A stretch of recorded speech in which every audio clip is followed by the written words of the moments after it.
Hello and welcome to DFS Coach Talk. It is Thursday, February 18th, 2021. I am Andrew Hansen, joined by Sugar Shane Caldwell. This is the Thursday NBA show. That means Shane is on and dealing with the various technical issues in the Midwest. Coach still without power down in Texas. And Shane, what's the latest up in Michigan? Yeah, I mean, we've had really cold temperatures, around zero, and we've had some snowstorms. So yeah, right now I'm out with. I have no internet, but I do have power, so that's good. So I have heat, which is good right now. Right, that's a start. It's gonna start warming up later this week, up into the 30-degree range. So that's gonna be exciting. I might have to get the shorts and flip flops going once it gets to 30 degrees. So that's right. Yeah, that's right. Get the suntan lotion on for that. Yeah, exactly. I'll be excited. Yeah, the sun might peek out one of these days. Yep. Right. Peek out behind the clouds, So. Well, in the meantime, we're going to try to heat it up here with this 3-game NBA slate and try to build some winners. Shane and I are both excited about it. Fun players here, fun matchups, and an interesting challenge as we look for some value to try to pay out for some of these stars. And if you look at the slate as a whole, with these 3 games, we have 3 of the 6 teams involved in a back-to-back. And we have 2 games over 230.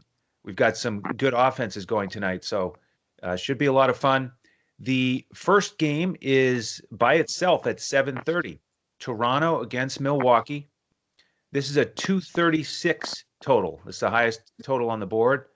Milwaukee favored by 6. This is a rematch from Tuesday when Toronto won, and that gave Milwaukee its 4th loss in a row. So they are really going to have to grind here to try to get a win, get back on track.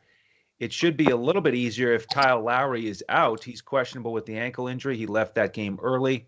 We've got Watanabe questionable as well for Toronto. On the Milwaukee side, Drew Holiday still out. So we've had Bryn Forbes starting in his absence. Shane, why don't you start us off on game 1 here? Yeah, what an awesome game, and two teams that are kind of disappointing this year, really. I mean, they're still in the playoffs right now, but compared to what you're used to, they're a little disappointing.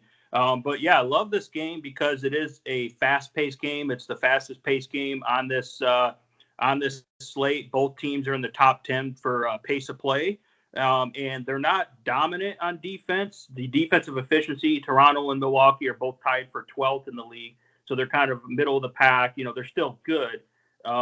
And then offensive efficiency, yeah, Milwaukee's top 3 and Toronto's 10th. So, yeah, it's looking great game environment here. But it does get tricky because there's not a lot of, real big value plays here. So you really have to determine which guys that you're paying up for are going to go off here because you're looking at these other games that also have some superstars and great spots here as well. But, yeah, it is gonna come down to the Lowry news. Obviously, a player like that in this type of matchup in a small 3-game slate, that's a huge consideration. So that could really change things. So we're looking at if Lowry's out, then Van Vliet and Siakam are even more in consideration. I think you could play them even with Lowry's in because we don't know if Lowry's going to be a full go or limited or not. But we got Van Vliet here, had a great game. Last time out against this team here. So Van Vliet's looking real good here. $8,000 on FanDuel, $7,900 on DraftKings, and he's the type of guy that has a really high ceiling. And Milwaukee's normally pretty good on defense, but lately haven't been playing as good. So I think Van Vliet's looking good. Siakam is also in consideration. He's kind of a mid-price point here, $8,500. Pretty good price on DraftKings, $7,600. And Siakam has been playing really good lately, and I just like the fact he gets a lot of rebounds. He can dish the ball, and, of course, get those blocks and steals. So I like the fact that he does a little bit of everything, and especially if Lowry's out, they will need him to score and put up a lot of shots. So Siakam's in consideration here. And then if you want to go a little bit lower ownership, a little bit more under the radar, I do like OG Anunoby. He came back from his injury now, and now that he's healthy, he could be getting 30-plus minutes. And I like the fact that, again, he gets defensive stacks, he gets those stalks, and he's definitely could put up more scoring in this game as well. So I think that he would be a little bit lower owned, and you're going to get him in that $6,000 range, and that could be a good leverage play here. And then you also have to look at Chris Boucher for Toronto, just because when he gets minutes, he's productive. He's the type of guy that go out and get like 4 or 5 blocks. So he's great on defensive stats. He can hit the three. He's inside, outside. Obviously, we talked about him all year, and it seems like that they're playing him a little bit more lately. So he's the type of guy that could play pretty big minutes in this matchup, especially since it's more of a faster pace. This is like a pace-up matchup, and he's a little bit more athletic type guy here. So I like Boucher here as well. It's just a matter if you can pay his price there and which site you're on. So that's kind of where I'm at on the Toronto side here. Not going to get too cute, but I got a couple of the main stars here, and then a couple of the guys that will be a little lower owned in OG and Boucher as well. Yeah, it's certainly going to turn on the Kyle Lowry news. And with Toronto being one of the teams here on the front end of a back-to-back, Milwaukee is as well. Wouldn't be surprised if Lowry sits here and they save him for tomorrow against Minnesota, but we'll wait and see here. It's early in the day here, right at lunchtime, so we haven't gotten that news yet.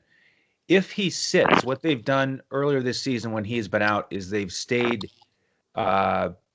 with that core group of 4 guys, Van Vliet, Powell, Anunoby, Siakam, and then they've gone with one of the centers, Len, when he was on the team, and more recently Baines. So I think that's my prediction for what happens if Lowry sits. They don't start somebody like Terrence Davis. They go with Baines, who did not start the last game. So if they do that, I am also just going to focus on Fred Van Vliet. He becomes very hard to pass up, and I think he'll be a cornerstone of my lineups. And all those other guys get a boost. Anunoby is a tricky one because he's a type of guy who could give you 12 fantasy points or 38. So he's in what would feel like a cash game spot because starting solid price, should get more shots, but he's just a little bit hard to trust. But he'll make some lineups for me. Don't think I'll get to Baines even if he starts. We've obviously got the big value play later in the slate with Hassan Whiteside. And then off the bench, I agree with you on Boucher. I just don't think I'll get to him today with that price tag. One of the potential value plays in addition to Terrence Davis off the bench would be DeAndre Bembry if you're playing a GPP. He's the type of guy who could give you 20 fantasy points and help you pay up for some stars. But it is a little bit tricky here. It's not like awesome value pops up in terms of a new player. We just get a boost for all of the Raptors. So Van Vliet going to be at the head of the line there for me. How about over on Milwaukee? You're going to pay up for Giannis? It's going to be hard not to. I mean, his ownership's going to be high, and obviously he's expensive at 11,300 and almost 11,000 on DK. The problem here is that Antetokounmpo has been getting more defensive stats and just hustling all around as this team is in desperation mode. Like you said, they lost 4 in a row, 5-5 the last 10 games. Yeah, they're still right there in the playoff hunt. They're still in the playoffs, but for what this team is designed to do, even with Drew Holiday out for a little bit, they're really playing pretty disappointing ball. So being that they're at home here and they have a lot to play for, a lot of urgency, I think that Milwaukee's going to play good in this game, and I do actually like Milwaukee. And you can see that Vegas is pretty smart. It's kind of like they know that. It's almost like Vegas knows that Lowry is going to be out and that Milwaukee is highly motivated because that 6-point favorite is pretty big spread considering both these teams are solid up and down, right? So I think that Antetokounmpo is going to be necessary chalk, and you have to figure out how to pay down at other spots and find some other guys that are cheaper because of the fact that he's doing everything. It's a middle of the road average matchup, but he's just going to be so much usage and so many stats across the board. The fact that he started getting the stocks lately, the blocks and the steals and the defensive stats is encouraging to me because for a while there, he was kind of trying to be a little more of a perimeter player and not really banging in the paint and not really getting as many defensive stats, like not being as aggressive. But now that he's being more aggressive with more urgency, you're going to get the old Antetokounmpo that we're used to. So that's where he's 60 to 70 point consistent upside there. So that's why I think he's worth it. If you want to be a little, Middleton on this slate is a little more contrarian because he's been very disappointing lately, but you got to keep in mind he's still a superstar on this team, and Holiday's out.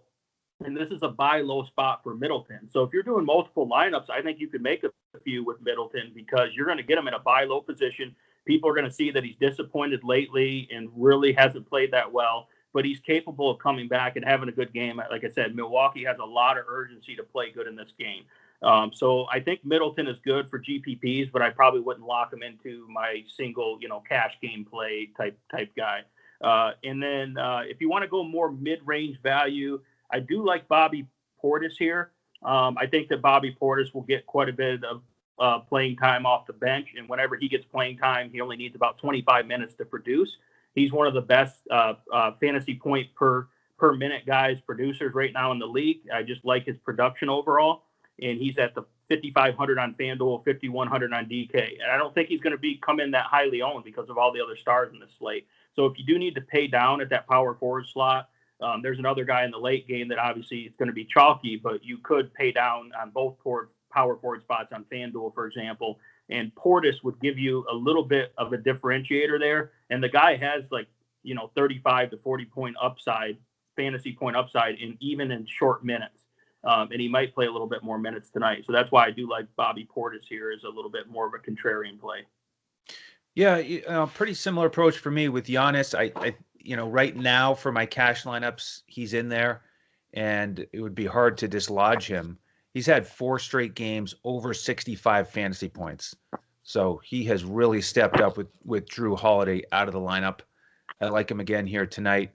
And Middleton, if you look at these matchups, these teams have played twice already. He did all right in the first matchup, but then this last game this week, he was very poor, didn't get many shots up. And the big difference was that OG Anunoby was playing and guarding him and really giving him a hard time. He did not play in the first matchup. So that's the hesitation for me on Middleton. I agree. It is a buy low opportunity in a GPP. And it's amazing on FanDuel that his price has dropped to 7,300 and Anunoby on the other side is 6,400. So these are guys who historically you could have more of like a $3,000 price gap or at least 2,000. And, things have changed here because of these recent performances. So that is a interesting dynamic at small forward. With the value plays for Milwaukee, all of these guys are at decent prices. We talked before the show, Bryn Forbes is a guy who has really been stroking it, 47% on his three-pointers this season, but he doesn't do much else besides hit those threes. So there doesn't seem to be a ton of upside there. Connaughton played well last game out. He's, interestingly enough, a point guard today on FanDuel at 4,200. And then DiVincenzo is usually a solid option, especially in cash, right around 5,000. But for me, it's mostly Giannis. Portis, you make good points there. The challenge for me on FanDuel is that there's a handful of guys in that price range at power forward. And, I'm not sure he's going to be my first choice, especially if I'm going with Giannis. But could be an interesting pivot there. Yeah, I almost trust Bobby Portis more than one guy that plays for a very, very popular team that's in the late game that a lot of people like to hate, and you probably know who that is because it's hard to trust the guy. So it's weird that I trust a bench player maybe more than him. Right. We'll talk about him later, though. So I just thought that was kind of interesting. And I agree on Pat Connaughton. It might be chasing a little bit, but he had an excellent game last game out, and I think that is pretty legit that he could get more usage here. And at that price, you got to find value somewhere. So he is one of the value guys that I do like. Okay, I'm just not sure if he can repeat that performance. I think he was over 30 fantasy points that last game out there. So that's going to be tough to repeat that. Yeah, he's a little bit inconsistent with his fantasy output because he does rely on 3-point shots and he can get you blocks and steals. The thing that is consistent are his minutes. He's usually right around 20. So at least he's going to be out there with a shot. Yep. All right, game 2, Shane. Let's go to L.A. for Brooklyn against the Lakers. The second game here on the TNT doubleheader. And it's going to be exciting. Unfortunately, we are going to be without KD and AD. So that's unfortunate. But still plenty of stars to evaluate. And this is the other 230 total. It's at 232 on betus.com.pa, our presenting sponsor. And the Lakers favored by 2.5, which is interesting because it's sort of the 2 against 1 with Kyrie and Harden against LeBron in terms of the stars. Brooklyn's on the front end of a back-to-back, not a back-to-back, a front end of a trip to LA. And this is really an interesting quirk in the schedule because they're playing the Lakers tonight, and then they play the Clippers on Sunday right here in the Staples Center. Usually you see teams play either back-to-back nights against those teams or maybe one game in between. So the Nets are going to get Friday night and Saturday night in LA to hang out. And so the question is, are they going to have their act together and get a win here and then go out and celebrate in LA for the weekend? I don't know if the clubs are open out there in LA. That's the only thing. That's a good point. Yeah, that is a very good point. Well, at least they'll have better weather than most of us exactly for their days off. So what are your thoughts here with Brooklyn with KD out and TLC questionable? Yeah, it's a pretty decent pace here. What really stands out, which has been pretty widely documented this year, is you got Brooklyn, the number 1 offensive efficiency team, by far, versus the Lakers, the number 1 defensive efficiency team. So it's strength on strength here. So it's like, who's going to win that matchup? But then if you look at the Lakers, they're middle of the pack, about 14th in offensive efficiency, where Brooklyn is near the bottom. They might as well be last. I mean, they're 25th rated, but that also counts before the trade. I mean, probably since the trade, they're going to be right at the very bottom for defensive efficiency.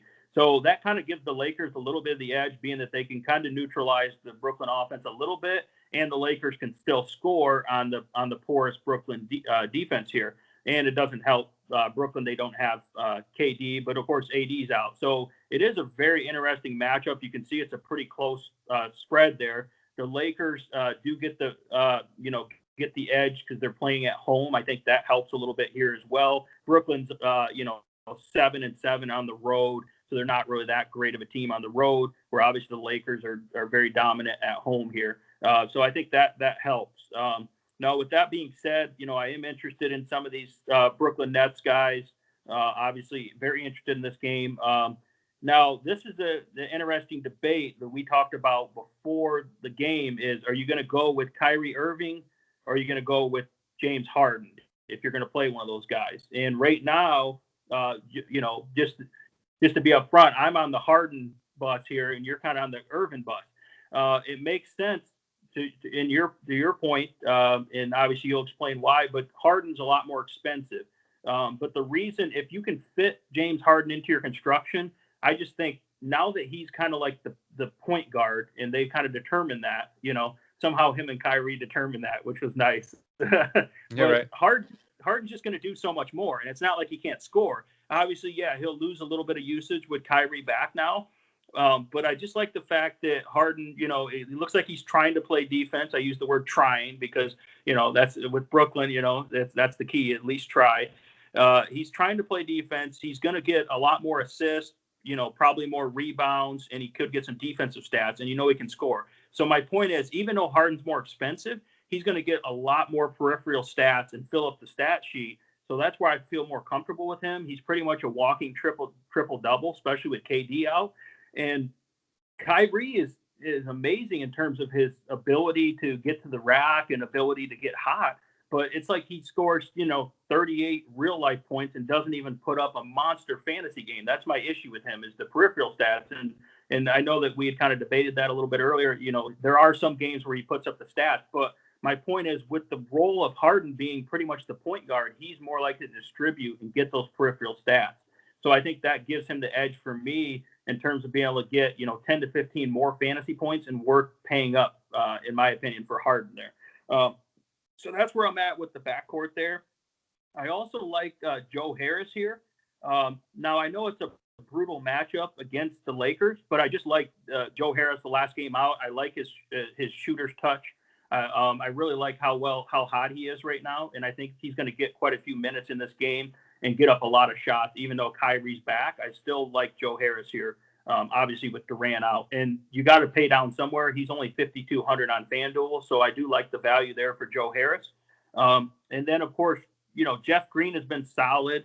The Lakers could play small and have Montrezl Harrell in there, so Jeff Green could play center and power forward in this matchup here. And Jeff Green's only 4,900 on FanDuel, 5,200 on DK. And Jeff Green does a little bit of everything as well. And if they play a little bit more small ball here, I can see Jeff Green getting a few more minutes. And he's a really he's a good contributor when he's on the floor. So that's kind of the main guys I'm looking at is Harden and then possibly Joe Harris or Jeff Green here. But I would say Harden and Joe Harris are my favorite guys in Brooklyn. Also, the guy that we really like, I know you really like him, is TLC is questionable for this game. So that's going to be a big determining factor. Again, that could get Joe Harris a few more shots here if TLC's out.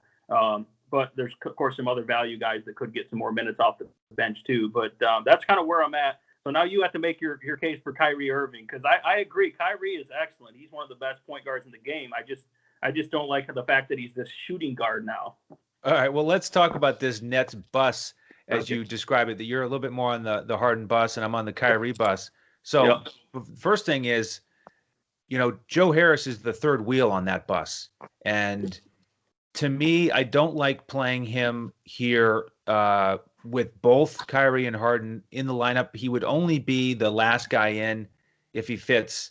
Then he's certainly playable. I mean, I agree. He looked awesome against Phoenix. He's stroking it. But he's another guy who doesn't do a ton with peripheral stats. He just doesn't get as many shots with those two guys out there. So it is more of a decision for me between either Kyrie or Harden. And what I'll say is that I think they're both playable. I think they're both strong options. Harden has the advantages for all the reasons that you said, but he is more expensive. And if you're going to play Giannis, then that's part of the reason why I just gravitate more towards Kyrie. I think he's going to hit value. And if you go with Harden and Giannis, then you have to take one other value play that you're not quite as excited about. So that's the issue there. Yeah. Especially on DraftKings, where Kyrie Irving is $1,700 cheaper. That's a significant difference there. The other thing with Brooklyn that we have to watch here is the starting lineup, because Coach Nash has come out and said that they are going to vary the lineup and the rotation based on the matchup. And they're a team that's had more guys in and out than basically anybody else, especially with the three stars and rarely playing together. And then they start to strategize about, let's just play two at a time. And Durant's in and out with the COVID protocols. So it's always changing with them. And so you have to kind of try to project what you think might happen. And I think this is a tough one to pick, because usually they've been staggering DeAndre Jordan and Jeff Green. I think there's a chance that they both start today. Even though AD's out, you've got Gasol, so it makes a little bit more sense that DeAndre Jordan might start. And who's going to guard LeBron? I mean, if Jeff Green doesn't start, then it's probably Joe Harris. I could see both of them taking turns against LeBron. So wouldn't surprise me if Jeff Green starts. Either way, I do think he's my next target with Brooklyn.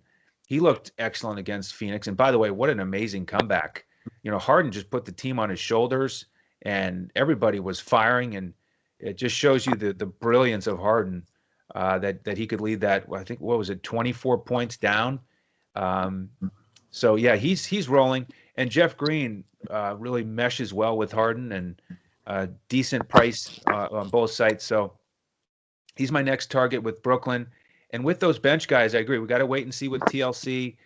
If he's out of the rotation, let's not forget about Andre Roberson, who they've signed. He hasn't played yet, but he could get some run here. He's a defensive specialist.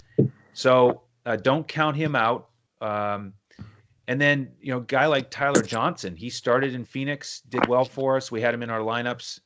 But, he's going to take a big, massive step back with Kyrie in the mix. So, the guys that you're going to consider: Tyler Johnson, Bruce Brown, Landry Shamet. At this point in the day, I'm not really excited about any of them. So we'll just see how things play out. I'm more likely to go with value plays in other situations.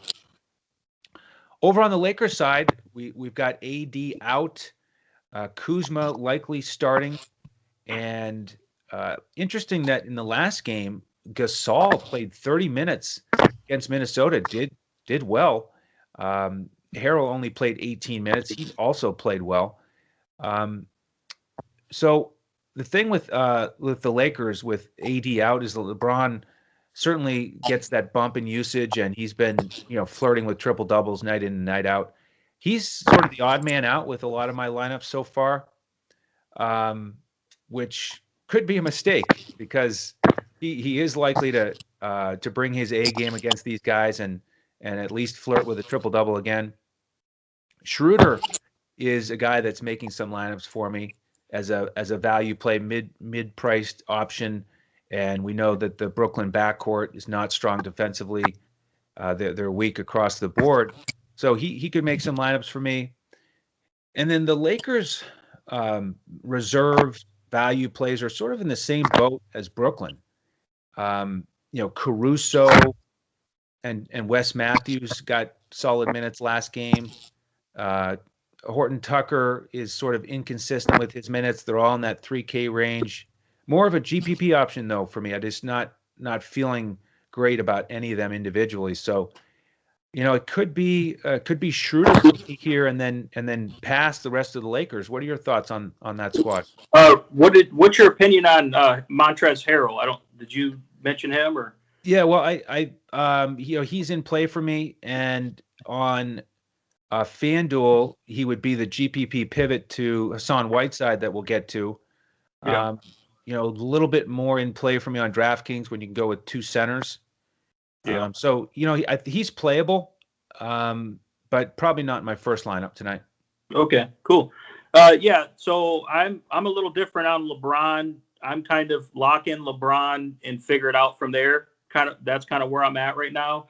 I know it is a tough call, a lot of superstars, a lot of good matchups, and you could definitely make the argument for more of a balanced approach, but I'm kind of leaning, it's kind of trending towards stars and scrubs for me a little bit right now, because I am interested in these high price guys, and I feel like LeBron, he should be pretty well rested here.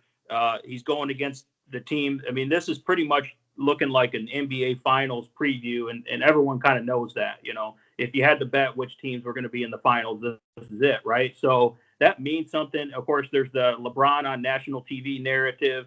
LeBron without AD, obviously, we know that affects the usage. And again, LeBron is the ultimate leader to hype his team up, to get everyone motivated against this Brooklyn team. He's going to know how to exploit this weak defense. He's going to know where their weaknesses is, and he's going to attack it. And so he's going to just fill up the stat sheet in all categories here.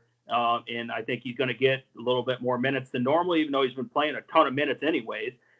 So I just think that, again, LeBron's a guy that's hard to fade here. And I know you can't say that about every superstar because you can't fit them all in there. But he's just one of the guys I'm going to lock him in and build around him unless something else pops up with the news this afternoon and tonight. So I am on LeBron. I think he's going to be determined in this nationally televised possible NBA Finals preview. And I think this is the type of game that can help solidify his spot as the top MVP candidate. This is a pretty high-profile game. So I like him there. I agree with you about Dennis Schroeder. He's trending up right now, had a really good game last game out. And I think, I'll take Dennis Schroeder against, whether he's playing against Harden, Olynyk defense, or Kyrie Irving, who just wants to get over on the other side of the court and shoot. He's not worried about defense. So, like I said, Brooklyn, they try to play defense, but, they're not very successful. So I like Schroeder here, and I like Schroeder getting other stats too, assists, rebounds, steals, all those things. So really like Schroeder at that price, at $5,700, $5,800 range, way too cheap. And with AD out, you expect increased usage from him. And again, Schroeder's looking at these superstar guards on the other side saying, hey, I'm a good player too. So that's what he's thinking. And don't think LeBron isn't motivating him there and saying, hey, Schroeder, you want to let these guys show you up? Because that's the type of leader that LeBron is. So I think it makes a difference here in terms of those things. Kuzma's the guy I was talking about, that if you wanted to fade Kuzma, I think he's going to go pretty highly owned here in this spot, that you could pivot to someone like Bobby Portis, because Bobby Portis is a bench guy. He gets like 20-some minutes. You're just not thinking that. But Bobby Portis has shown he can outproduce someone like Kuzma, and he's a little bit cheaper. So that's why I was thinking it would be kind of a pivot spot. But I'm okay with Kuzma. He is kind of boom or bust here, so I don't know if I trust him in cash games, but he feels a little more GPP. I mean, he could be due for a big game here against this pretty weak defense, but I don't really love Kuzma overall. again, he's a little scoring dependent here. I do kind of like Montrezl Harrell. I know that you do have the issue with the, play. You don't really want to have to play him over the bigs for Sacramento, the way that's shaping out. But I think that's a good pivot there to play Montrezl Harrell, because I think that the Lakers could go small here because I don't think DeAndre Jordan's going to be in the game the whole time. So Brooklyn could go small and the Lakers could go small, and they can just get up and run.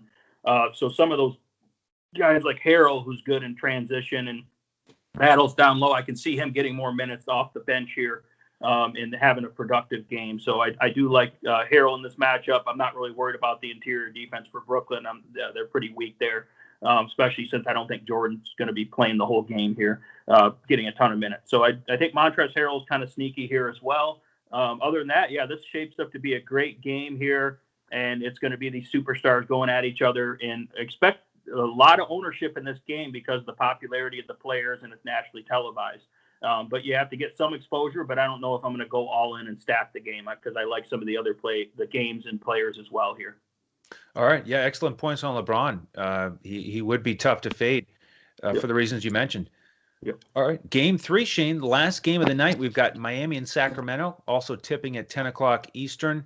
And this is a back-to-back for Miami after that OT loss to Golden State. Nice comeback from the Warriors. And Miami favored by 1 here, 226.5 total. And for the news, we have Dragic out for Miami. And over on Sacramento, Harrison Barnes and Richaun Holmes are both out. So start us off on this one.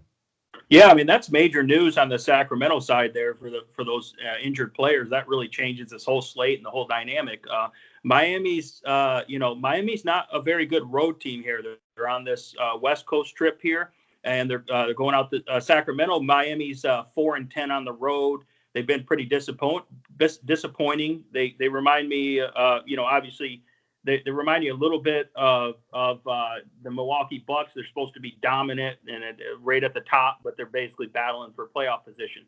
So Miami's been disappointing, but they do have a tough team, still a really good team. So this could be a spot for them to bounce back against a depleted Sacramento team. But you can see they're only favored by 1 point. So this looks like a pretty good game here. One of the issues is Miami wants to slow it down, obviously, and have a slower pace game here. So that hurts Sacramento a little bit. Miami is, pretty good on defense. They're not as dominant as they probably were last year. They're 11th in defensive efficiency. But for the Miami sake, you do have the Sacramento defense is ranked dead last in defensive efficiency. So that looks really juicy here for the matchup. So, which brings me to my Miami plays here. The guys, just to bring up the backcourt here, I'm not really loving Kendrick Nunn as much. I've actually liked him this year at that cheap price with Dragic out, but for some reason I'm not trusting him in this matchup here. And he played a ton of minutes last night. I think he got 40 minutes, and I think he's going to play a lot. But I could see them rotating the bench in a little bit more. Spoelstra doing that, going a little deeper into the bench here, and maybe getting a little less minutes and a little less usage for Nunn. So that's what my evaluation of Nunn is. So I'm mostly fading him. But I feel like Tyler Hero, even though he also played a lot of minutes, he's playing too good right now to keep him off the court. And he's a young guy, obviously in good shape. I think Tyler Hero is going to get a full run here, and he's probably my favorite mid-range play in this game.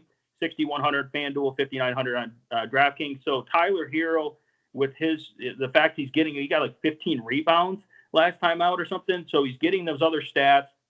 And I think he's going to put up a ton of shots. And against the Sacramento defense, I love the matchup.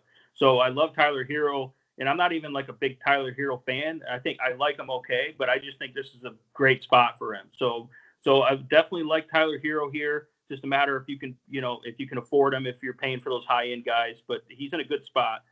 Jimmy Butler's interesting because he's kind of a pivot off those really expensive guys. And Jimmy Butler is pretty much, he could have a triple-double and get those defensive stats as well. So he's in consideration, but I'm not sure if I'm going to get to that price point of near $9,000 range. I'm not sure if I'm going to get to that or not, even though it is a great matchup. So Jimmy Butler is in consideration. I think it helps him with Harrison Barnes being out in terms of not having to worry about deep defenders there. So it should be a pretty good matchup for him. I'm just not sure if I'm going to pay up for him. And then Bam Adebayo, I'm in the same boat. I'm not sure if I'm going to be able to pay up for his price because he's in the high $8,000 range on FanDuel. I like him, but I just don't know if he's going to dominate enough to smash that price tag. In the way it affects the roster construction, I'm just not sure about it. So I really like Tyler Hero. And then, Duncan Robinson, I think, is interesting. I think he's too cheap for a guy that plays full-time minutes here, who starts and plays, 30-plus minutes. I like Duncan Robinson here, and I like the fact he's going against the Sacramento defense that's pretty weak, and he's only in the $4,000 range. So he's my favorite value play from Miami if we're going to go down to the lower price. And then, of course, you have Kelly Olynyk, who, is pretty solid. He's center on FanDuel at 4,500. So if you just want to punt the position there, but it's pretty tough with the other plays on this slate. So Kelly Olynyk is in play, but he's not necessarily my favorite guy there. So I would say, mostly Tyler Hero, and then you can get into Butler or Bam, but I don't know that they're my favorite pay-up guys here. And then again, Duncan Robinson is a value play for Miami here. Yeah, I'm pretty similar. I mean, we like to target the Sacramento backcourt, and so Nunn as the starter, is an option. I agree, though. I'm much more on Hero. He was just phenomenal against Golden State last night, all over the court, looked awesome, playing with confidence, energy. The 15 rebounds. I mean, wow, unbelievable. Yeah. You add that to all of the stuff that he can accomplish on the offensive end, and he smashes that price tag. So I also lean Hero. Robinson's a good price, and Sacramento has trouble defending the three, so he could get hot. Butler, I agree, should be an easier matchup, and that's a big question mark we'll talk about, is who is Sacramento going to start with all these guys out? And I feel like they might start somebody like Glenn Robinson to try to defend Butler. So that'll be an interesting dynamic. No, I'm not going to get to Bam. With Whiteside starting, he's big enough to give him trouble enough that I don't want to spend up for Bam. And off the bench, one other value play I'll mention is Achua, who, interestingly enough, on FanDuel is a small forward at 3,500. So he may go under the radar because of that. But he's a guy who could quietly get 20 fantasy points, 6x return, and help you pay up for one of those stars. So keep him in mind. Let's transition to Sacramento here. Are you ready to lock in Whiteside? Yeah. I mean, Whiteside, the only thing you're concerned with Whiteside is, if he gets into foul trouble. But overall, to have Whiteside as your backup center and still have, Bagley over there as well, that's a pretty good position for your starter being out. You're in pretty good shape still. So that shows the depth of their front court here. Whiteside, because I like him on FanDuel. You get the 3 points for the blocks. He's kind of a defensive blocking specialist. Obviously, he's going to be crashing the board, so I don't think he even has to score that much. But he does have some post moves. He can mix it up in the paint there. So I do like that Whiteside is just the old-fashioned, center, kind of rare in the paint center. He actually gets down there. He's not going to be floating out, taking a bunch of threes like some of these guys that don't want to get in the mix there. So I like that Whiteside's going to get the defensive stats. He's going to get in the mix in the paint, and I think he will produce there. $6,000 on FanDuel. Like I said, you're going to get the 3 points for the blocks. I expect him to have some defensive stats. And then on DraftKings, obviously, he's way too cheap at $4,600. He's definitely a consideration here. And then, of course, the other big guy, Marvin Bagley, could be starting as well. I don't know if they're going to start both or just start one of them, but either way, they're both in consideration here. And Bagley's way too cheap as well. He's power forward on FanDuel, so you could play both of these guys. $5,200 on FanDuel, $4,800 on DraftKings. So those guys are too cheap. Looking at probably way too much usage in the paint here. So they're kind of necessary chalk on this slate here. And then from there, I am interested in Corey Joseph, just because I feel like he's going to get into the rotation more. He had a good game last game out, and he's been very consistent. And he's one of the only guys that's under 4,000 on the slate that I feel like is going to be a good contributor in multiple categories and should get around 30 minutes. So I like Corey Joseph here. He's one of the only value guys that I feel good about because there's not a ton of near min price guys that I love on this slate. No, I think because of those reasons, Corey Joseph, I think you're going to have massive ownership, but I think he's going to be necessary chalk here as well. And then from there, of course, to go up to the next tier, you can look at Halliburton. with all these guys out, especially Harrison Barnes and those guys out for Sacramento. Halliburton is in play here. He's been one of the best rookies this year. He can hit the three. He can slash, drive into the paint, does a little bit of everything, plays defense. He's got that good length and everything to him. So I like Halliburton here as well. And then, of course, you have Buddy Hield is kind of a, kind of a wild card. He's kind of streaky, but he could get hot as well. But, and the thing that I'm worried about Fox, I had asked you this earlier in the day. I said, are you worried about Fox, Jimmy Butler playing Fox? Because if I'm Miami, I'm putting Jimmy Butler on Fox as much as I can. I know that you said they're running some zone defense, but I just feel like Fox is by far the number one threat, and that it doesn't make sense to waste Jimmy Butler in terms of his one-on-one matchup against some of these other Sacramento guys. So that's where I feel like they're going to use Jimmy Butler's size and physicality against Fox to try to neutralize him. So that's why I didn't mention Fox there, that he's not one of my main core plays here. I'm worried about the defense a little bit from his aspect, where the other guys are so cheap. It doesn't matter. They're going to get theirs, and they're going to get some run against bench players as well. So that's kind of where I'm at here with Sacramento. What are you thinking? Are you trusting Fox, or are you a little worried about it like I am? Yeah, no, I'm a little worried about it. I mean, I have been avoiding point guards against Miami because of the slower pace from Miami, the strong defense across the board. Yep. And, they do a great job in transition defense. They get back and set up, whether it be man or that zone. It just makes life very difficult for point guards.